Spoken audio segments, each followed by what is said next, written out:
तो आज का हमारा मकसद है पोषण की जो बेसिक बातें हैं उन्हें समझना। मतलब कितने तरह के पोषक तत्व हैं, उनका काम क्या है और भाई हमारी सेहत के लिए वो इतने ज़रूरी क्यों हैं। इसी पर आज हम थोड़ी गहराई से बात करेंगे, इसी दस्तावेज के आधार पर। कभी सोचा है कि अलग अलग खाने से हमें अलग अलग टाइप की एनर्जी क्यों मिलती है? या फिर ये फैक्ट कि पुरुषों को रोज औसतन 2500 कैलोरी चाहिए और महिलाओं को करीब 2000? ये आंकड़े भी हमारे स्रोत में दिए गए हैं। चलिए आज इसी सब में गोता लगाते हैं। बिल्कुल। और देखिए, पोषण के तरीकों को ना हम मोटे तौर पर 2 हिस्सों में बांट सकते हैं। पहले होते हैं स्वपोषी यानी ऑटोट्रॉफिक। ये वो जीव हैं जो अपना खाना खुद बना लेते हैं, जैसे कि ज्यादातर पौधे। और दूसरे हैं परपोषी यानी हेट्रोट्रॉफिक।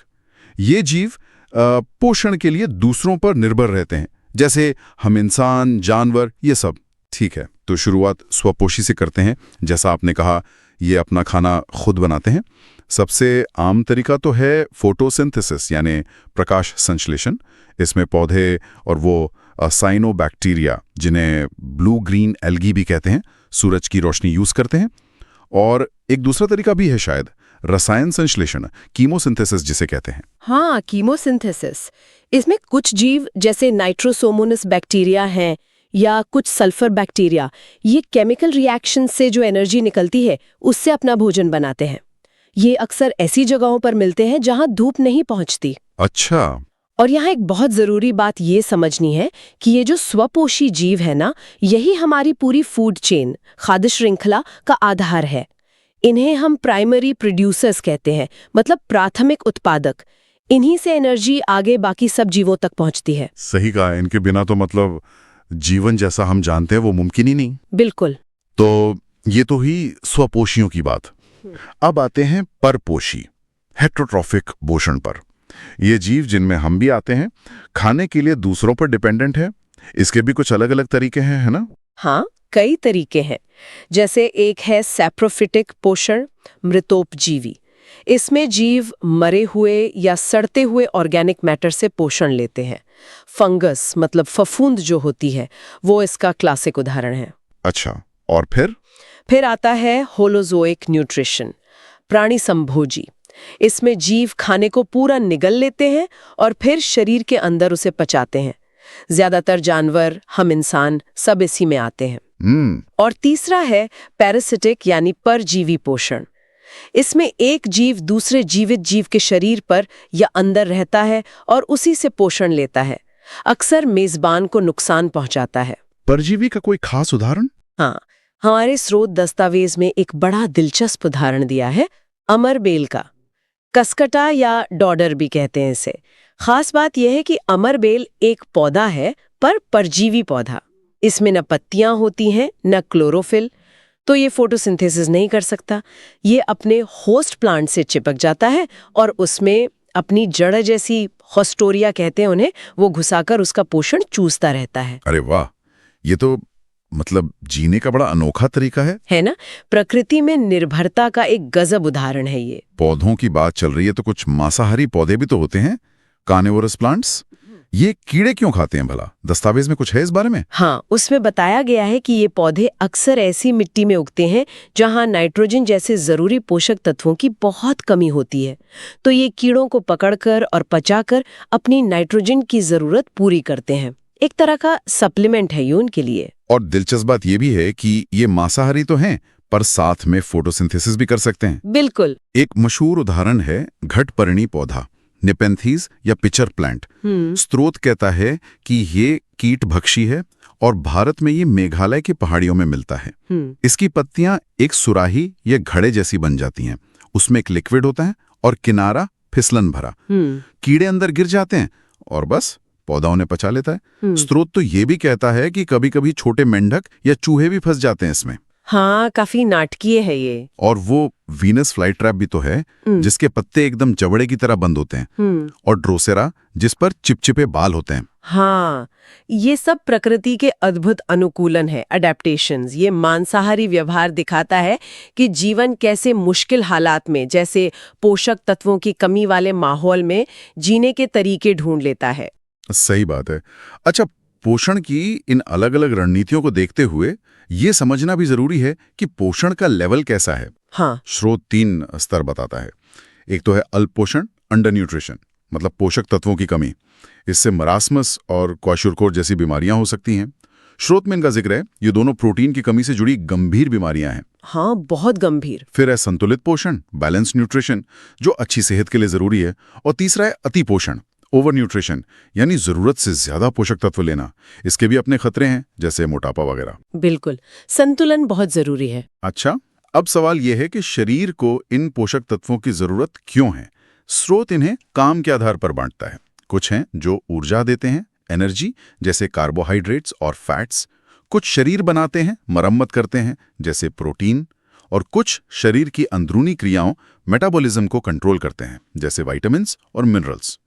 और हाँ, वो कैलोरी वाली बात याद है ना। स्रोत के मुताबिक औसतन पुरुषों को 2500 कैलोरी और महिलाओं को 2000 कैलोरीज रोज चाहिए। हालांकि ये उम्र, एक्टिविटी लेवल पर भी डिपेंड करता है। हाँ, और इन पोषक तत्वों को हम उनकी जरूरत की मात्रा के आधार पर भी बांट सकते हैं। 2 मुख्य ग्रुप्स हैं, मैक्रोन्यूट्रिएंट्स यानी वृहत पोषक तत्व और माइक्रोन्यूट्रिएंट्स यानी सूक्ष्म पोषक तत्व। मैक्रो की हमें ज्यादा मात्रा में जरूरत होती है। इसमें आते हैं कार्बोहाइड्रेट, प्रोटीन, वसा और पानी भी। और माइक्रोन्यूट्रिएंट्स की जरूरत बहुत कम होती है, लेकिन ये होते बहुत जरूरी हैं। इनमें विटामिन्स और मिनरल्स आते हैं। अच्छा, और एनर्जी के लिहाज से क्या फर्क है इनमें? हाँ, देखिए, स्रोत बताता है कि 1 ग्राम कार्बोहाइड्रेट या 1 ग्राम प्रोटीन से लगभग 4 किलो कैलोरी एनर्जी मिलती है। लेकिन 1 ग्राम वसा यानी फैट से 2 गुनी से भी ज्यादा मिलती है, करीब 9 किलो कैलोरी।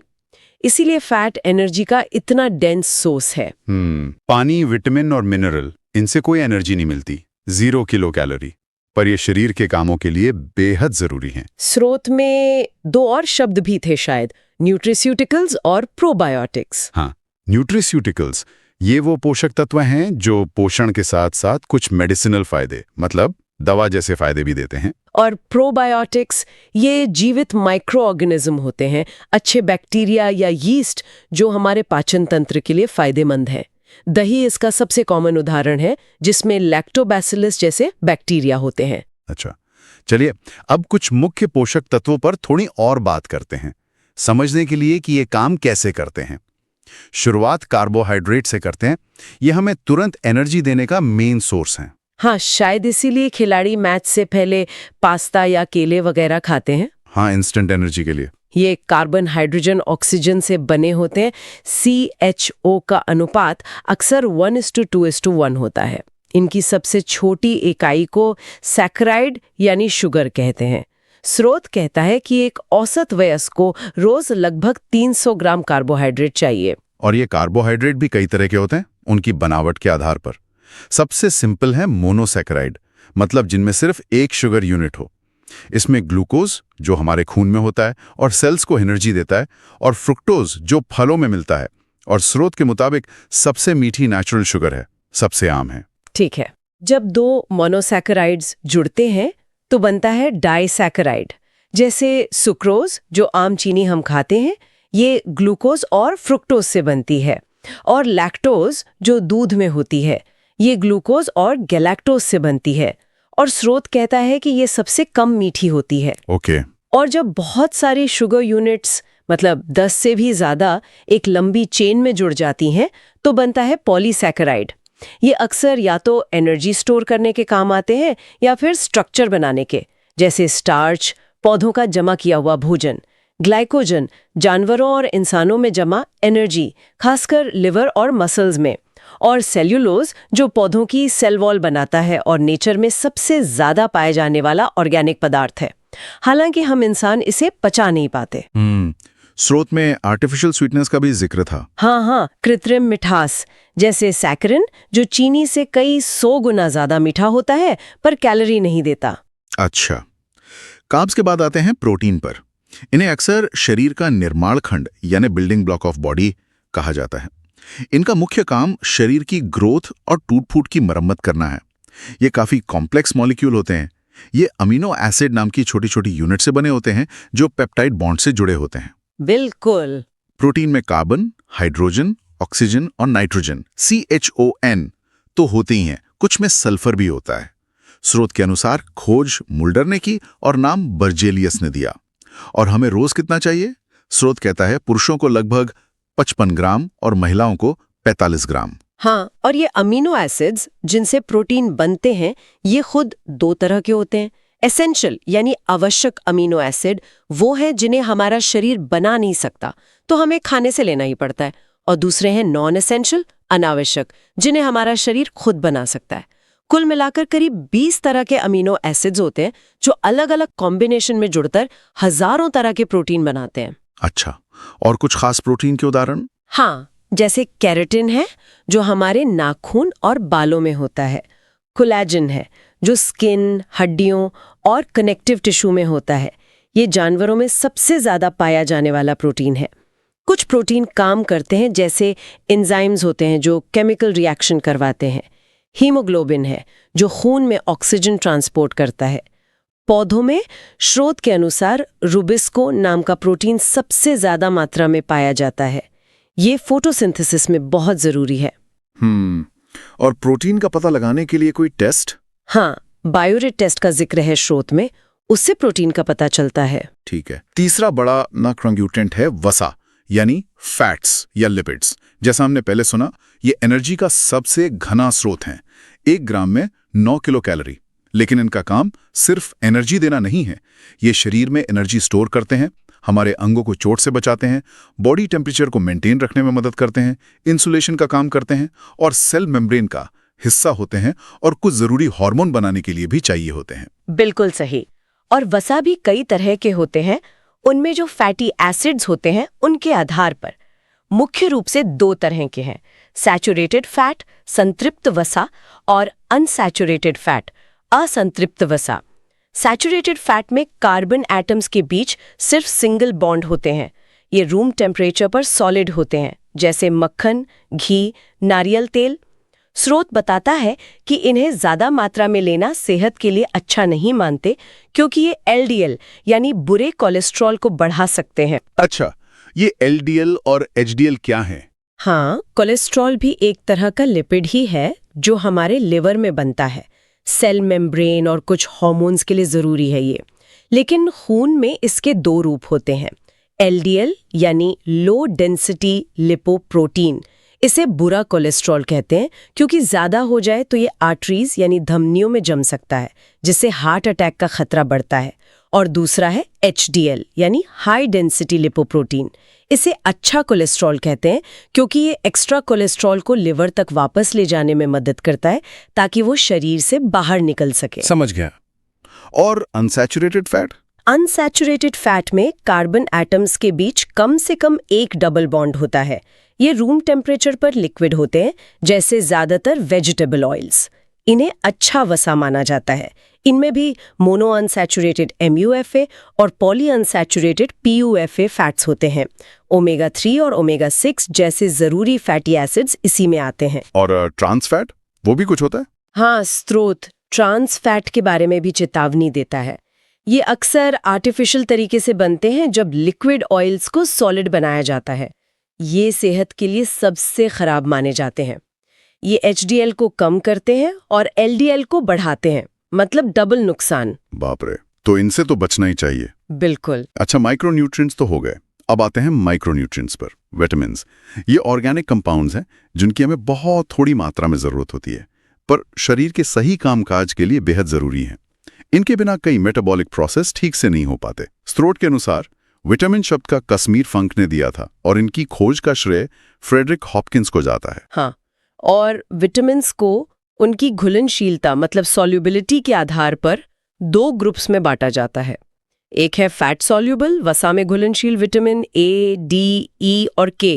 ये हमारे शरीर के फैट टिश्यू और लिवर में जमा हो सकते हैं। दूसरे हैं वाटर सॉल्युबल, पानी में घुलनशील विटामिन B कॉम्प्लेक्स, जिसमें B1, B2, B3, B6, B9, B12 जैसे कई विटामिन आते हैं, और विटामिन C। ये शरीर में जमा नहीं होते, इसलिए इन्हें रोज लेना ज्यादा जरूरी है। अगर ज्यादा ले भी लिए तो ये यूरिन के रास्ते निकल जाते हैं। अच्छा, और इनकी कमी से क्या होता है? कुछ खास विटामिन के बारे में बताएं। हाँ, स्रोत में कई का जिक्र है, जैसे विटामिन ए, रेटिनॉल आंखों की रोशनी के लिए बहुत जरूरी है। कमी से रतौंधी मतलब रात में कम दिखना हो सकता है। गाजर, पपीता इसके अच्छे स्रोत हैं।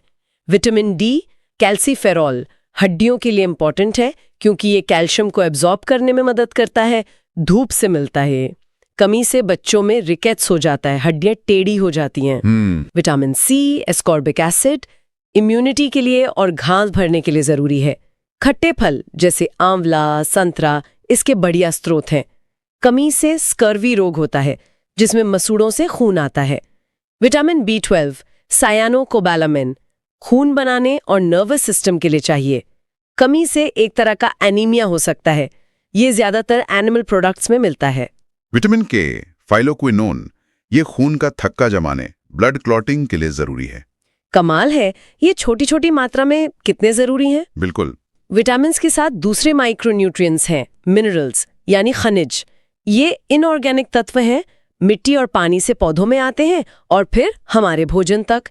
इनकी भी शरीर को कम मात्रा में पर नियमित जरूरत होती है। हाँ, और खनिजों को भी जरूरत की मात्रा के आधार पर मैक्रो और माइक्रो या ट्रेस मिनरल्स में बांटा जाता है। मैक्रो मिनरल्स में आते हैं कैल्शियम हड्डियों दांतों के लिए, फास्फोरस हड्डियों डीएनए के लिए, potassium blood pressure control, sodium fluid balance, chlorine magnesium enzyme chlorophyll के लिए, और सल्फर कुछ अमीनो एसिड्स में होता है। इनकी जरूरत ज्यादा होती है। हाँ, मैक्रो की जरूरत माइक्रो से ज्यादा होती है। माइक्रो मिनरल्स में आते हैं आयरन हीमोग्लोबिन के लिए, कमी से anaemia, zinc immunity, iodine thyroid hormone के लिए, कमी से घिंगा या goitre, selenium antioxidant, copper, manganese, fluoride दांतों के लिए, क्रोमियम वगैरह। हर एक का शरीर में अपना खास काम है। जैसे स्रोत बताता है कि नाइट्रोजन प्रोटीन और डीएनए आरएनए बनाने के लिए फंडामेंटल है और पौधों के लिए सबसे जरूरी मिनरल है।